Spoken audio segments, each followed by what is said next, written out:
Supreme court of Pakistan की 3 रुकनी bench ने वज़ीर आला पंजाब के इंतखाब के मौके पर डिप्टी स्पीकर पंजाब असम्बली दोस्त मोहम्मद मज़ारी की तरफ से दी गई रूलिंग के खिलाफ केस का फैसला सुनाते हुए परवेज़ इलाही की दरख्वास्त मंजूर कर ली।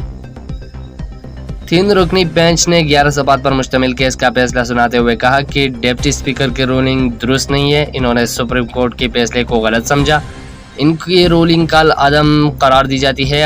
अदालत ने अपने फैसले में काबिल की मुस्तरद वोटों को दुरुस्त करार दे दिया और परवेज़ इलाही के 186 वोट बहाल कर दिए। अदालत के फैसले में कहा गया है कि परवेज़ इलाही पंजाब के वज़ीर आला होंगे।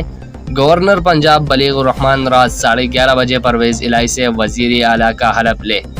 अगर गवर्नर पंजाब दस्तयाब न हो तो सदर ममलिक डॉक्टर आरिफ अलवी परवेज़ इलाही से हलफ लेंगे।